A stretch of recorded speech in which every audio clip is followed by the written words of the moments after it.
Jesus Christ is God of sudden miracles. Napaisip na ba tayo, kapatid, sometime in our life na may mga pagkakataon na para bang last 2 minutes, para bang napaisip ko na, paano kung last 2 minutes na, paano kung eto na yon? At kung walang mangyayari maganda, makakasurvive pa kaya, di ba? Makakaligtas pa kaya? And marami po nakakaintindi rito, lalo na pag sinasabi yung tinatawag nilang petsa de peligro, di ba? Pag may mga bayarin, may mga gastusin, o kaya may mga biglaang bills, may biglang nagkasakit, kailangan ma-hospital, kailangan ng pambayad, or maybe you're going through something and sinabi ng doktor, ganito daw, ganyan, di ba? We don't know everyone's challenges, but God knows. And therefore today, God is teaching us today that He is a God of sudden miracles. Siya po ang Diyos natin na gumagawa, lumilikha, may lalang ng mga himala. Yung mga bagay na imposible kaya ng ating Panginoong Jesus. Ang tanong, kapatid, naniniwala ka ba? In Exodus 14, 13 to 14, in the ESV version, God says to us, "And Moses said to the people, Fear not, stand firm and see the salvation of the Lord, which He will work for you today. For the Egyptians whom you see today, you shall never see again. The Lord will fight for you, and you have only to be silent." Now, when you look at the context of that story, noong panahon ni Moses, is, pwede naman na niligtas na sila ng Panginoon, di ba? Na parang pinatawid na sila sa Red Sea, sa Pulang Dagat. Pero, naging pahirapan pa. Di ba? And we can somehow relate to it sa ating buhay na may mga times ng buhay natin na parang ang hirap, alam mo yung parang hindi ka makakaligtas. Parang gano'n ang pakaramdam. Parang ka na nasa edge ng bangin at parang konti na lang malalaglag ka na. Sino na po sa inyo nakaranas ng gano'n, kapatid? Di ba may mga gano'n times ng buhay ng isang tao? And ganito po yung naramdaman ng mga Israelita. Kasi sabi ng Lord, di ba yung 10 plagues of Egypt, nakaligtas na sila doon eh. Lumagpas na sila doon, nangyari na yung mga nangyari sa Egypt. Pero nandun na sila sa tugatog ng kalayaan, makalalaya na sila, they are on the verge of freedom, then the Egyptians came to kill them, to destroy them. And yet, there is no way out. Hindi naman natin yung kapatid. There was no way out for them because on the other side ay dagat. On the other side is the desert that is between them and the pursuing Egyptians na galit sa kanila. Para sa magkaroon tayo ng konteksto, bakit galit na galit ang mga Egyptians? Kasi maliban sa yung plagues of Egypt na dumating, nagkaroon po ng isang matinding sakuna sa buong Egypt. Na nung sinumpa po ng Pharaoh, ito pong si Moses, bumalik po sa kanya yung sumpa. Kaya importante na mga anak ng Diyos, wag po natin silang pagsasabihin ng di magandang bagay. Kasi maaaring bumalik yun doon sa tao nagsabi. Yun po yung nangyari. Kaya nga sabi ng Panginoon, di ba? Touch not my anointed. Touch not my anointed is very important for us to understand. So ganito po yung nangyari kasi anointed po si Moses, ang sabi niya, nung parang terorete niya si Moses, na pag nakita pa kitang ulit, di ba? So somehow it was like a death threat. Pero bumalik po sa kanila yun. Kasi nangyari po, doon po pumasok po yung dugo, yung sacrificial lamb, di ba, na tinatawag yung the blood of the sacrificial lamb, nag-pass over. Kasi nung nangyari po yun, nagkaroon po ng desisyon ng Panginoon, napapatayin po ng lahat ng panganay ng bawat bahay doon sa lupain na yun. So it means that even Israelites, even Egyptians will die. Pero kasi syempre, binigyan na ng message ng Panginoon yung mga Israelites. The message was, kung merong bahay dito sa inyo na merong dugo ng tupa, na inosenteng tupa, the blood of the lamb, na ipapahid nyo sa pinto ninyo, pagpapass over, hindi papasok sa bahay. Ito pong angel of death. Yung anghel ng kamatayan. So bawat bahay po na pinasok ng angel of death, patay po yung panganay. Lahat po ng panganay ng bawat pamilya, patay. Good thing, during that time, yung Israelites, na-warningan na sila ni Moses. So lahat po ng kabahayan doon ganun. And it also affects all of us kung isipin mo mabuti bilang Kristiyano. Kasi the blood of Jesus Christ, the innocent lamb, makes you surpass death. Para hindi tayo mamamatay sa impyerno. Ganun po rin, kapatid. yung dugo ng ating Panginoong Hesus na nagligtas sa atin. So ganun po nangyari sa kanila, niligtas sila ng dugo. Pero yung mga Egyptians, they did not know anything about it. Wala silang alam, wala silang idea. And so nagkandamatayan po yung kanilang mga panganay. At dahil po dun, talagang galit na galit sila kasi mismo yung panganay ng Egyptian pharaoh or ng king, patay. So they wanted to pursue the Israelites kasi kung aalis kayo bilang mga trabador na, wala na kami mga slaves, tapos ganito pa yung ginawa ninyo sa amin, di ba? Galit na galit sila. Hinahabol talaga sila. So there was no way out. But God is a God of sudden miracles. As we know the whole story of what happened. Kasi right there and then, God told Moses what to do.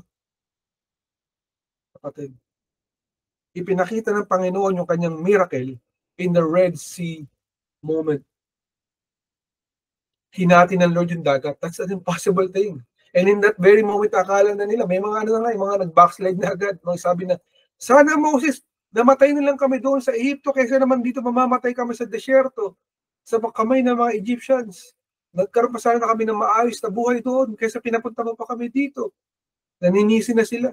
Alam mo kapatid, maraming ganun. Pag may problema, ang daming tao naninisi. May mga ganun tao, kapag mayroong pinagdadaanan, ang hilig manita, ang hilig manisi, ang hilig magturo-turo ng kung sino-sino, samantalang madalas sila na may kagagawa ng kanilang problema. Diba? So ganda po yung nangyari. Sinisisi pa nila sa Moses, but God showed all of them na ang Panginoon kaya niya magligtas even in that clutch moment, in that last 2 minutes. Kaya yung pakaramdam, diba, ng last 2 minutes kung naglaro ka ng basketball, alam mo yung iba yung pressure eh. Kasi throughout the whole game, mabilis lang kung naglalaro ka ng basketball, kahit shoot ka lang na shoot, okay lang. Pero pag everything is on the line, last 2 minutes, every shot will count. Kung papasok ba to o hindi, para manalo kayo, you will feel the pressure. Diba? Yung stress nandun. The same way, kapatid, sa buhay. When you are in the last 2 minutes sa yung sitwasyon sa buhay, you will feel that pressure. Ang tanong, kapatid, kanino ka magtitiwala in that moments of pressure? Sa Hebrew language po, sinasabi sa atin ng Panginoon, ano po ibig sabihin ng sudden miracles? That is, pitumiim nisim. Pitumiim nisim. So it means abrupt or unexpected miracles, signs, or wonders. Abrupt or unexpected miracles, signs, or wonders. Ganito po kumilos ang ating Panginoon, kapatid. Hindi natin alam bakit ganito ang ating Panginoon, di ba? Kasi pwede naman na kapag sinagot yung mga panalangin natin, sinagot na lang agad, di ba? Pero most of the time, may mga ganitong pagkakataon. But today, God is teaching us to recognize His character. Kasi ganito ang ating Panginoon. He's a creative miracle worker. He's a way maker, but He is also a creative miracle worker. Gustong-gusto niya ng glory na alam mo na siya yung gumawa nun. Na alam mo na hindi ka makaliligtas kung hindi ang ating Panginoon ang gumalaw. Only God knows why He does those things. But He wants all glory for Him and for Him alone. Kasi kung sinagot na agad, kapatid, yung problema mo, baka di mo maalala magpasalamat sa Lord. Kasi ganoon tayo, di ba? Pag may blessing, nag-shopping na agad. Nagpunta na agad sa mall. Di ba? Bumili na agad ng mga dapat gustong bilhin. Pero nalimutan sila na pasalamatan. Di ba? Madalas ganoon ang tao eh. It's sad, but it's true. Pero ang ating Panginoon, ang karakter niya, ay gumawa ng mga himala sa ating buhay. Kaya we have to know who to glorify when we go through those miracles, the sudden miracles, kapatid. Focus point 1 na binigay po sa atin ng ating Panginoon, count all the times God saved you in the last minutes. Count all the times God saved you in the last minutes. So, dapat to bilangin natin yung mga panahon, yung mga pagkakataon kung saan gumawa po ng matinding himala ng mga miracles sa ating Panginoon sa ating buhay. Kasi can you really count them? I doubt that you can count all the miracles in your life. Kapatid, it's impossible to count kasi almost every day may miracle. Naintindihan ba natin yan? So napakaraming himala sa ating buhay. And we just take everything for granted. That's the problem. Kasi may sinasabing count your blessings. Pero po, para sa atin, mas importante that you count your miracles.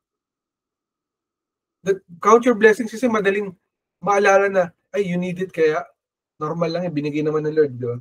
Pero yung miracle, alam mo na talagang kagagawa ng Panginoon. So we should learn how to count the blessings by thanking the Lord, by sa pagpapasalamat sa Kanya. So in Psalm 107:8 to 9 in the NIV version, God says to us, let them give thanks to the Lord for His unfailing love and His wonderful deeds for mankind. For He satisfies the thirsty and fills the hungry with good things. So mabubuting bagay ang plano ng ating Panginoon sa atin. Hindi niya pinalano yung masasama, yung mga bagay na hindi maganda sa ating buhay. Ang plano ng Panginoon ay pagpalain tayo upang tayo magpasalamat sa Kanya because He is our Lord. Unfailing love. Na kahit madalas tayo nagkukulang, nakakalimot tayo, nagpapabaya tayo, ang Lord, hindi pa nagbabago ang Kanyang pag-ibig sa atin. He has got a lot of wonderful deeds for us. Of course, yes, again, always may consequences ang sin. Pero yung pagmamahal ng Panginoon nandoon. Diba? Unless we choose permanently to choose the enemy. I mean, why would you choose the enemy if you have God by your side? Diba? Pwede mo pipiliin yung kaaway, pwede mo piliin ng Diyos. Diba? So learn to give thanks by counting the miracles, the blessings that God is giving you all the time. In Psalm 95:1-2 in the NLT version, God says to us, come, let us sing to the Lord, let us shout joyfully to the rock of our salvation. Let us come to Him with thanksgiving, let us sing psalms of praise to Him. So it's important for us, kapatid, that when we are going through hard times in our lives, yung mga tinatawag the last 2 minutes, that you learn how to praise God. You learn how to thank God, even if it's impossible, that you're still believing in what He can and what He will do for you. Because it is a declaration of your faith that He is the rock of your salvation. Tingnan niyo po yung salita dito, di ba? Rock of your salvation. Siya po ang bato ng ating kaligtasan. Siya yung kumbaga yung monumento, yung pundasyon ng ating kaligtasan. So, pag pinag-usapan yung pagliligtas, karakter ng Panginoon yan. Siya yun. Siya yung gumagawa ng pagliligtas at siya ang ating sasandigan. Siya ang ating sasandalan. Ang tanong, kapatid, kanino ka sumasandal pag may problema? Diba? Sumasandal ka ba sa mga mauutangan, sa mga malalapitan? Ganun ba ugali natin, diba? Hindi ka sumasandal sa ating Panginoon. So dapat tayong matuto na sumandal sa ating Panginoon because He is our great provider. No? And there was this story in the Bible, in the Old Testament, in the time of Elijah, ay meron pong isang babae na may anak siya. And matindi po yung tagutom during that time. There was great famine. And isa po sa mga pamilya na apektuhan itong pamilya na to kung saan nandoon nag-stay si Elijah. No? Or si Elias sa Tagalog, si Elias. And tinanong niya, sabi ni Elijah, what are you doing? Sabi niya, ito, nag-i-imbak na lang ako ng pagkain, tapos titipirin namin hanggang sa kung ano mangyari, wala na, mamamatay na lang kami. Yun ang sabi ng babae, kasi wala na raw matitirang pagkain, maubos na raw. Diba? So sabi ni Elijah sa kanya, ano ba meron ka dyan? Tignan ko nga. Sabi niya, meron pa po kaming isang lalagyan ng harina, na may harina pa, ito isang lalagyan or banga ng langis. Sabi niya gano'n. Okay, ganito gawin mo. You pray and you bake a cake for me. Diba? Sabi niya gano'n. You bless me first and then you pray kasi hindi ka pababayaan ni Lord. Hanggang sa umulan, hindi pa umuulan, hindi mauubos ang inyong pagkain. Kasi tagtuyot din during that time. Pagdating ng ulan, tsaka lang mauubos ang inyong pagkain. At ganun nga po ang nangyari. Nasaktong-sakto, kapatid. No? Kung kailan nagkaroon na ng ulan, tsaka po naubos yung pagkain. Kasi hindi po naubos yung pagkain sa banga ng langis at yung harina sa lalagyan ng harina. Ano po yung pinakita po doon ni Elijah sa atin na lesson? Na unang-una, you should count your blessings. Tingnan mo ano meron ka sa bahay mo. You say na walang provision ng Panginoon, walang blessing, walang ganyan, walang ganito. Teka kapatid, meron ka bang kotse? Meron ka bang bahay na tinitiran? Meron ka bang unan? Di ba? Meron kang damit. So, ibig sabihin, may provision. May nagbigay sa'yo. Sino nagbigay niya? Meron ka bang anak? Meron ka bang asawa? Anong meron sa'yo? Di ba sabihin mo, ay wala akong asawa pero meron akong anak. Oh, hindi po lahat ng tao, ng mga magulang ay nagkakaanak. Ay, baling ano, kahit may anak ako, pero wala naman akong trabaho. Oh, di ba? Ang dami nating hinihingi. Ang dami nating inirereklamo. Learn to count your blessings kasi lahat yan kaya i-provide ng Panginoon. Kayang ibigay yan ng Panginoon sa'yo. It is not for us to question God. It is for us to ask, Lord, I need this. Please help me. Provide for me. Please bless me, Lord. Bless me indeed. Kaya nga sabi ni Jabez, di ba? Sinumpa yung pamilya nila, kaya pinangalan sa kanya Jabez o Jabez because he was born in pain. Pinanganak siya sa nahirap yung nanay niya. Sobrang nasaktan yung kanyang nanay. So, imbis na maging sumpa ang kanyang pangalan, sabi niya, Lord, bless me indeed. So, ganun din dapat tayo, kapatid. Bless yourself. Make a declaration of blessing upon your life by counting your blessings, kapatid. Kasi you cannot count the blessings and the miracles ng Panginoon sa buhay mo. I'm pretty sure, kapatid, hindi natin kayang bilangin yan. It's impossible for us to count how many times God answered our prayers. Even if tayo may kasalanan, tayo nagpabaya, iniligtas pa rin tayo ng Panginoon. Because that is the character of the Lord our God. And ganun po ang ugali ng Panginoon. No? Before we speak, ay sumasagot po ang ating Panginoon. Pero hinahanap sa atin ng ating Panginoon yung ugali na dapat tayo ay thankful, mapagpasalamat, and expectant. Because by being thankful, pag marunong ka magpasalamat sa Panginoon, you will be able to count, bibilangin mo lahat ng blessings. Okay, Lord. Ngayon yung performance ko sa school, medyo tagilid ako. Pero last year, I remember, Lord, napasa ko lahat. Ace ko lahat ng subjects ko. And yet this year, medyo alanganin yung aking mga subjects. But hindi pa tapos ang grading system. Hindi pa tapos ang fourth quarter. I will believe, oh God, na makapapasa ako sa subject na to. Kaya Lord, thank you in advance. And thank you for what you did before. By being thankful to the Lord, by being grateful to the Lord, then you are displaying faith, yung pananampalataya mo sa Panginoon. And you are also expectant na kung ginawa niya noon, gagawin niya ulit ngayon. At gagawin niya ulit bukas. Baka masigit pa. Dapat ganun ang attitude natin kasi ganun po ang hinahanap ng ating Panginoon. Learn how to count your blessings. Learn how to count your miracles. You're asking for so many miracles. Lord, sana may himala, sana ganyan, sana ganun. Tinandaan mo ba yung miracles ng Panginoon? I-share mo ba yun sa mga tao? Tinestify mo ba yan? May nakarinig na ba ng story mo? O ikaw, tinago mo sa sarili mong kalooban na parang, okay na to, hanggang katapusan na to, tatago ko na lahat ng mga testimonies. No, do not keep it to yourself. Tell them kung gaano kabait ang ating Panginoon, kung gaano niya kanya pinagpala. At sila rin ay makakilala sa ating Panginoon. Focus point number 2 na binigay ng ating Panginoon, God answers before we ask or pray. So before pa tayo magsalita, before we speak, before we say, before pa pumasok sa ating kaisipan, ay sinagot na ng Panginoon ang ating kailangan, ang ating panalangin. Naintindihan ba natin yung kapatid? Because God is timeless. He is immanent. He is not bound by anything. He is not bound by the physical realm. Ang ating Panginoon, kaya niya pumunta kahit saan. Anong oras, anong pagkakataon, lahat. Ganun siya kasi siya ay Diyos. So you have to understand, kapatid, na bago ka pa manalangin, kaya na sagutin ng Panginoon yun. Pero dapat ka pa rin manalangin. Kasi marami sa atin hindi nananalangin. Hindi tumatawag sa Panginoon. Tatawag lang pag may matinding problema. Pag may sakuna na. Diba? Parang nakalilimot sa Panginoon kung kailan may matinding problema, tsaka tumatawag. Marami akong masasabi ganyan. May mga taong kilala akong ganyan kapag wala silang, pag okay na okay ang buhay nila, nakalimutan na ako 3 or 5 years, di ba? And then all of a sudden, may problema mabigat.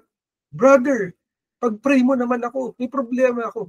Wow, after 5 years naalala mo ko para ipag-pray kita. Diba? Sana naalala mo ko kahit ilang segundo lang. Hello, hi, kamusta ka? Diba? How about the Lord? Are we being reminded of God? Are we remembering to call upon Him, to talk to Him? Kasi gusto ng Lord relasyon eh. Gusto niya kausap natin siya maya-maya, minuminuto. Diba? Pag may iniiyak ka, may problema ka sa Kanya mo sinasabi, Lord, tulungan mo ako, Panginoon. Kailangan kita. Ikaw lang matatakbuhan ko. Ikaw lang ang malalapitan ko. Ikaw lang ang kaya magpagaling. Ikaw lang kayang gumawa ng himala. Ikaw lang kaya mangligtas sa akin. So hindi ka ba magtitiwala, diba? Kung kaya niya sagutin ang iyong panalangin bago ka pa magsalita, how much more pag nag-pray ka na? Diba? In Isaiah 65:24 in the ESV version, God says to us, before they will call, I will answer. While they are yet speaking, I will hear. Hallelujah, oh God. Can you imagine? When they are yet speaking, I will hear. God sees our hearts. God hears our hearts. So bago pa lumabas ang mga salita sa iyong bibig, bago pa bumaba ang iyong luha, nakita ng Lord yun. But He wants you to trust Him na hindi niya pababayaan. Kasi ganun po yung character ng ating Panginoon. Kaya sabi nga, even if tayo minsan yung may kasalanan, maraming beses niligtas pa rin tayo ng Lord, hindi tayo pinabayaan, di ba? That's why you cannot deny that there is a God in this world. You can never deny that kasi you will feel it, you will receive it, you will realize it that there is a God in this world through His miracles. Ang may kaya pong gumawa ng himala ating Panginoon lamang. We are not born here by chance. Hindi po swerte. Wala pong salitang, sa Panginoon, hindi po totoo ang swerte. Hindi po, ay kasi sa nagkataon lang, sinuwerte lang, di ba? Ay minalas lang, wala pong ganun. May curse at may blessing. Yun po yung totoo. Pero wala pong swerte because God is an intentional God. He wants to bless you to make you victorious, kapatid. So why would you doubt Him that He can do a sudden miracle in your life? So one of the best story po, kapatid, ay yung kay Isaiah, kay Isaías. Isaiah spoke to Hezekiah. Kasi naging mayabang po si Hezekiah. Ito pong si Hezekiah ay talagang righteous king naman to. Siya po isang hari. He was a king and he was righteous. The problem with Hezekiah is mayroon siyang kahinaan. He had this weakness na medyo ma-pride, mayabang. Ayaw ng Lord na mayabang. So, nung dumating po yung mga messengers from Babylon, take note, nung time na to, ang Judah during that time, technically a part of Israel, was a free country. A strong country and a free country. And yet, nung ito pong si Hezekiah ay hari, ay binisita po siya ng mga messengers or sa English, mga envoys ng, or ambassadors sa panahon natin ngayon, mga ambassadors from Babylon in the present day, it's Iraq or yung Baghdad, yung Iraq. No? And when they came, they just wanted to talk to the king of Israel. Hello, hi. Anong nangyari? Sa kayabangan, pinakita niya lahat ng kayamanan ng buong Israel. At tignan nyo, ang yaman-yaman namin. Tignan nyo, ito meron kami kwarto rito, puno-puno ng ginto, di ba? Shinare ko na yun sa Facebook, nakita nyo yung daming likes. Natuwa lahat ng mga tao. Sa dami ng likes, tuwang-tuwa. Akong pinakabida sa buong mundo. Di ba? So, ganun po nangyari. Sometimes we have this attitude, yung bad attitude, bad behavior, na gusto natin magpapansin sa mga tao. So, ganito po yung kayabangan ni Hezekiah. Nagpapansin po siya. At dahil po doon, naparusahan siya. A curse came upon his life at nagkaroon siya ng problema. Dumating po si Isaiah at sinabi sa kanya, iayos mo na yung sambahayan mo, sabi niya sa kanya ganun, kasi by this time next year, you will die, sabi niya ganun. Mawawala ka na, mamamatay ka na, Hezekiah.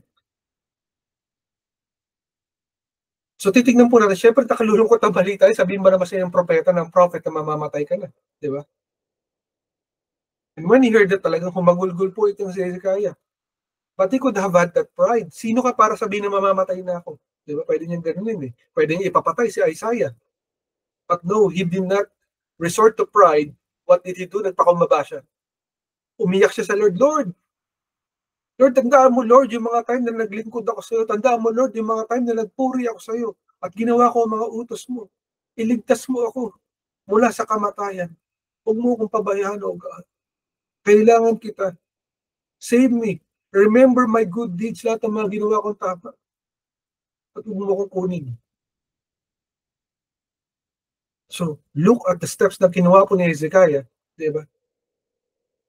Nung siya po ay nag-pray. So, nagpakumbaba siya sa Panginoon. Tumawag siya sa Panginoon. And he reminded God of God's promises towards his life. Kasi yung mga promises ng Lord, di ba? May maraming promises. Ganon din po tayo dapat, kapatid, sa ating Panginoon. When we are going through the troubles in our lives, we have to learn how to do the right things. Kasi nagpapahanik ka na niya madalas pag matindi yung mga problema. So you have to learn your steps that you need to take para makaligtas ka sa iyong problema. And so pagkasabi sa kanya ni Isaiah, paalis na sa Isaiah, palabas na ng palasyo. Bigla pong sumagot ang Panginoon. Isaiah, bumalik ka. Sabihin mo kay Hezekiah, I'm adding 15 years sa buhay niya. Because tumawag siya at nagpakumbaba siya sa akin. Wow, Lord. Wow, oh God. Hallelujah. Can you imagine, kapatid? Right there and then. And we are sure because God already answered before he asked. But the action, yung action yun yung nagkaroon ng legal precursor. Kumbaga, naging legal by means of his prayer. Nagkaroon na ng action ng Panginoon. Yung action ng Panginoon pumasok. Kumbaga yung judgment ng Panginoon sa situation. Even if nagkasala po si Hezekiah, nagkulang siya, nagkamali siya, nagkasala siya sa Panginoon, iniligtas siya ng Panginoon from certain death. Dinagdagan pa ang buhay niya ng 15 taon. Did you imagine, kapatid? Diba? All of us, most of the time, we go through things in our lives na hindi natin mapaliwanag. Kung parang sasayang pa talaga last 2 minutes na talagang grabe, nakakatakot, di mo na alam kung anong mangyayari.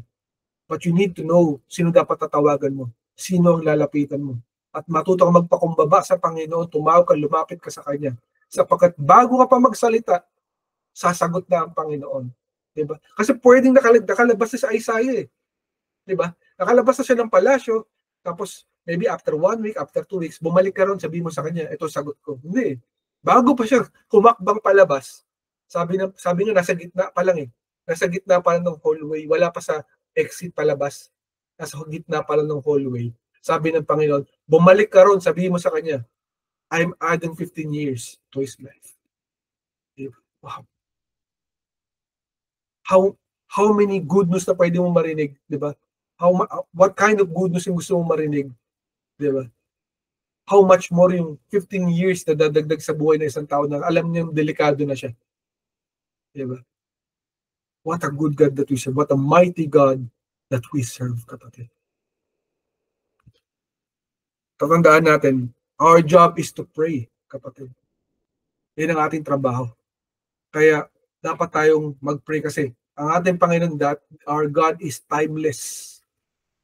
Hindi po nasasakupan ng oras ng mga problema natin ng ating Panginoon. Tayo maaaring nasasakupan ng oras. Di ba? Kaya nga tumatanda ang tao Pero ang Panginoon hindi tumatanda. Hindi pa nagbabago ang edad ng Panginoon. Hindi pa nagbabago ang kanyang yung being niya, pagka-Diyos niya. Same God today, yesterday, and forever. So same God na pwede mong takbuhan at lapitan. Kung paano po na pangyari sa panahon ni Elijah, ni Isaiah, diba? Ni Hezekiah, ni Moses. Same God that can do the same things, the same miracles today. The takeaway na binigay sa atin natin Panginoon, the conclusion for the day is, number 1, our job is to pray. It is God to answer. It is for God to answer. So ang trabaho po natin, kapatid, ay manalangin, kapatid.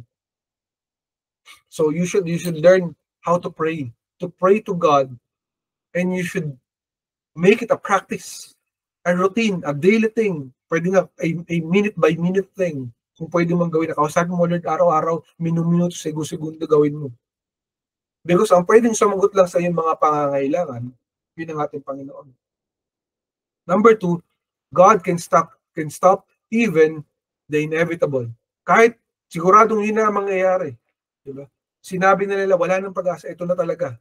Kumbaga parang alam mo yung nakita ka ng truck na padaos-dos galing sa bangin. Alam mo na pag nakita mo yung truck na yung pababa, nababangga yung mababangga. Diba? Wala nang makakapigil doon. But if you believe in God's miracle, God can stop anything. Even if sabi nila wala na, katapusan na. Diba? Time and time again, we've touched that in our lives. Kami po, pamilya namin, nakita po namin mag-asawa, even nung time na bago pa lang kami mag-asawa, sa dami ng mga pinagdaanan namin, kung gaano katindi ang himala ng Panginoon. Yung akala mo wala ng pag-asa, bigla may pag-asa ka pala. Diba? And you will realize, ang liit lang pala ng problema, si Lord pala, ang laki pala ng Lord kung para sa problema ko. Diba? And lastly, God will always make a way. Hindi pwedeng hindi gagawa ang Panginoon ng paraan. He is a way maker God. He is the God who makes a way for all of us. Diba yung kanta na, God will make a way when there seems to be no way. He works in ways we cannot see. He will make a way for me. God will make a way in our lives. Sa unang paningin, parang wala, parang imposible. But He is a creative God, a miracle worker, a God who creates creative miracles. Mga hindi mo akalain na himala. Imposible, kumbaga. Ganun po ugali ng ating Panginoon. Let's check the verses na binigay sa ating Panginoon. In Exodus 14:21-22 in the New King James Version, God says to us, Then Moses stretched out his hand over the sea, and the Lord caused the sea to go back by a strong east wind all that night, and made the sea into the dry land, and the waters were divided. So the children of Israel went into the midst of the sea in the dry ground, and the waters were a wall to them on their right hand and on their left. So let us check ano po yung nangyari dito. Kasi during that time, Moses could have just said na, alam na Lord, si Lord na bahala dyan. Diligtas tayo na itong Panginoon. But no, He made an action of faith. In-stretch out yung kanyang mga kamay, diba? Towards the sea, the Red Sea. So habang paparating yung mga kaawin na nakakatakot na maaaring ubusan sila at patayin, itinas niya yung kanyang mga kamay, diba? By faith sa Panginoon, na hindi sila pababayaan ng Panginoon at knowing kung anong mangyayari. At biglang hinati ng Panginoon ang dagat. Hindi naman sinabi sa kanyang Lord na hatiin. Bigla na lang nangyari. So ganun po ang ating Panginoon pag gumawa ng miracle. But we have to make an action by ourselves. Act of faith, act by prayer, by fasting. Diba? Sino na po sa atin nakaranas ng fasting? Kapag matindi po ang problema, dapat nagpa-fasting tayo. Yun po yung pag-fasting, yung hindi kakakain na rin ng kalahating araw. Parang sa kalahating araw, tubig lang muna sa kalahati, so sa kabilang kalahati na yung pagkain, para yung ating spiritual mas lumakas. And then, while we are doing the fasting, we pray. Just make sure that when you pledge to the Lord, kung ano man yung fasting na piniledge mo sa Panginoon, always make sure na you will do it. Do not make a pledge sa Panginoon ng fasting na hindi mo kayang tuparin kasi magagalit ang Lord.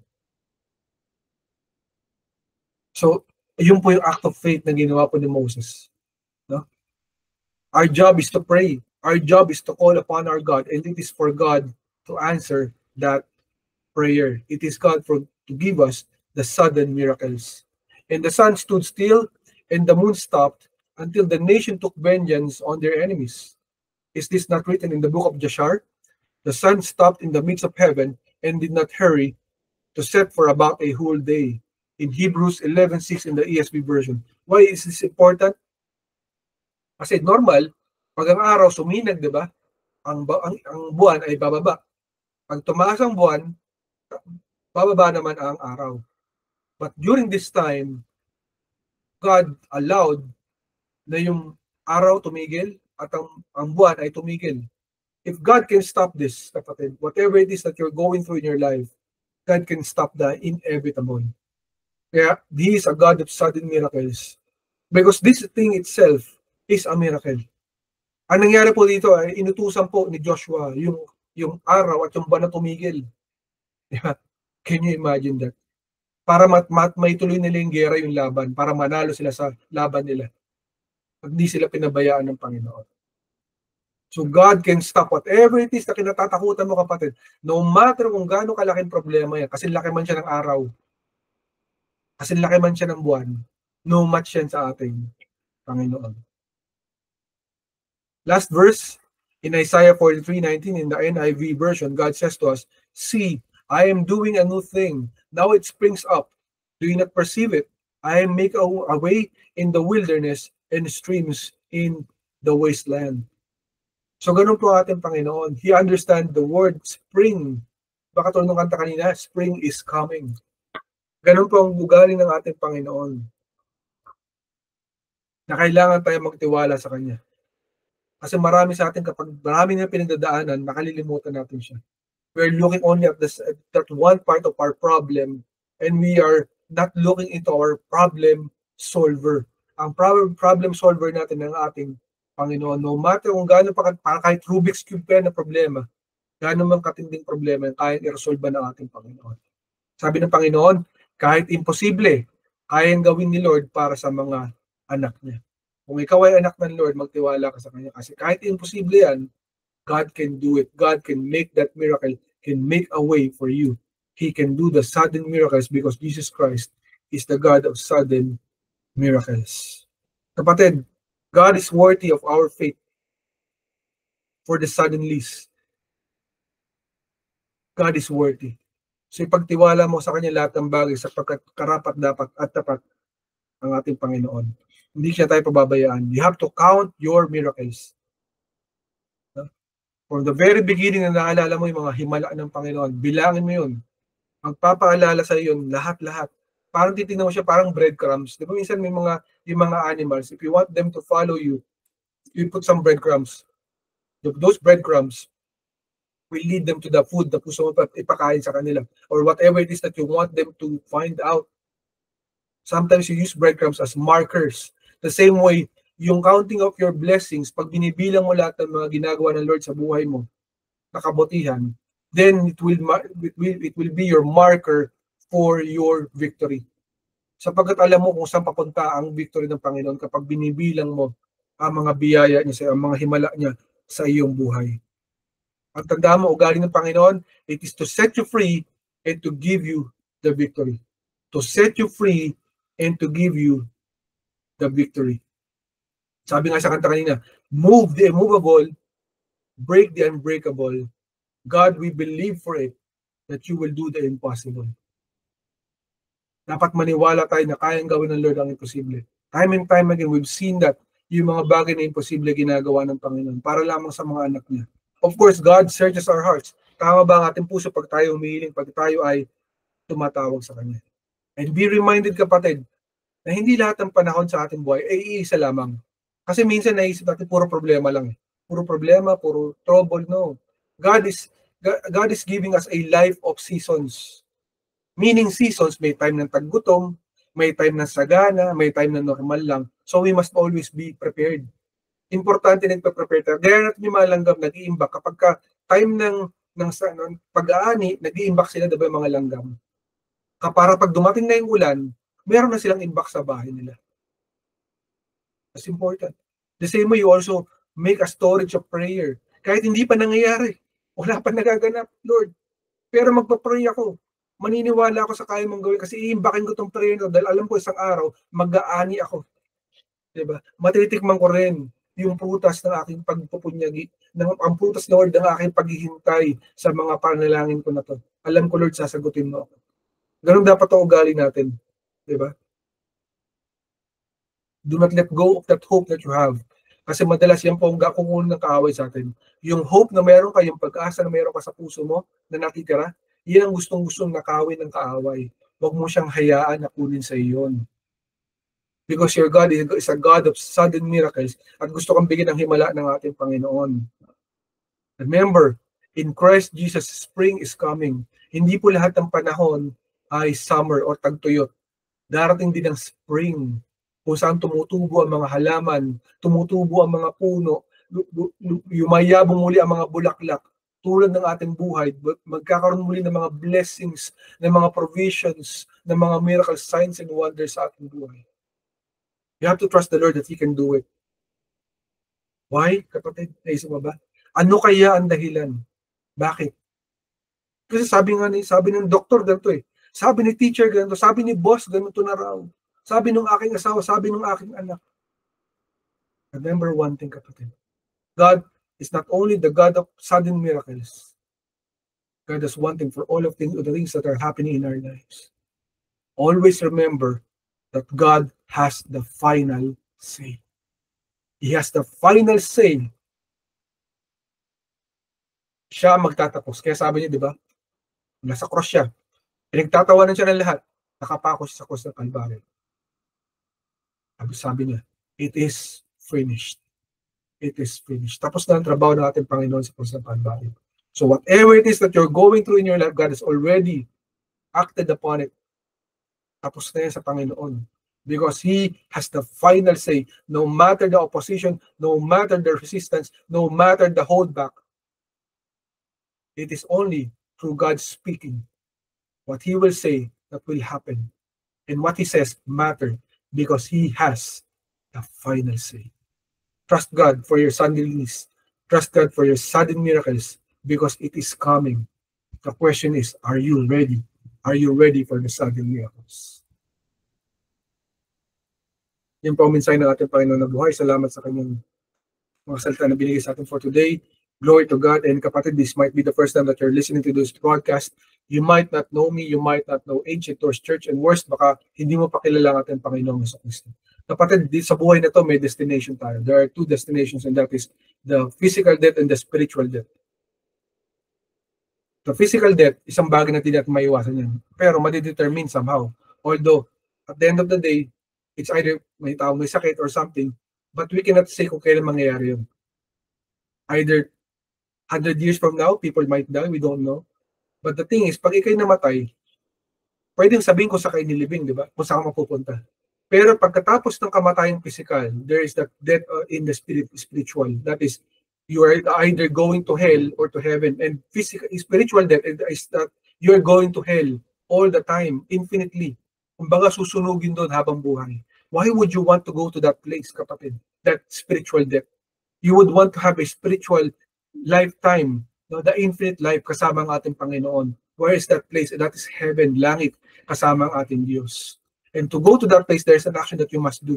That is that you have to decree and declare today that Jesus Christ is the Lord and Savior for your life. Siyang Panginoon, Diyos sa tagapagligtas ng iyong buhay, tatanggapin mo siya sa iyong buhay ng buong puso, isip at kaluluwa at hihingi ka ng kapatawaran sa iyong mga kasalanan. Why? Because He died on the cross 2,000 years ago bilang katapusan sa lahat ng ating mga kasalanan. The reason why people are going to hell is because of sin. Ang ating kasalanan nagdadala sa atin sa impyerno. At lahat ng tao ay nagkasala, walang sino man. Lahat ng tao ay nagkasala. Now, for you to avoid hell, not go to there one day, pag tayo nawala sa mundo na to, at makapunta ka sa langit balang araw, you have to receive Christ in your life. Believe in Him today, declare Him as your Lord God, and kapatid, you will receive eternal life through Christ Jesus our Lord. If you want to receive that, kapatid, I urge you, you pray with us. Samahan mo kami sa panalangin at i-declare mo ang iyong pananampalataya sa ating Panginoong Jesucristo. Let us pray.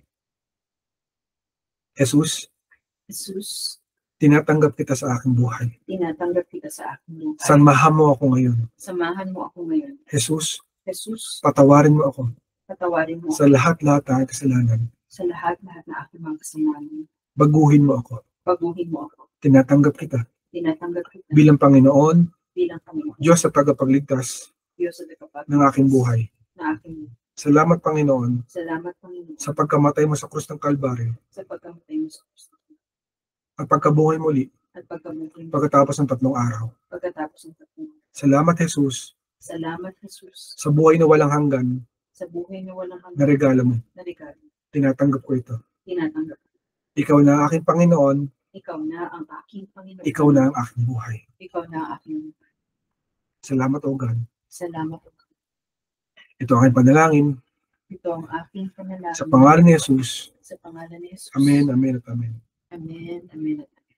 If you pray that prayer, kapag congratulations. If God wants to work on your life, He wants to perfect His relationship with you. If you want to know more about Jesus Christ, I urge you, samahan mo kami sa social media platforms in Ancient Doors Church, and we will be more than glad to help you out. Congratulations sa iyo, kapatid.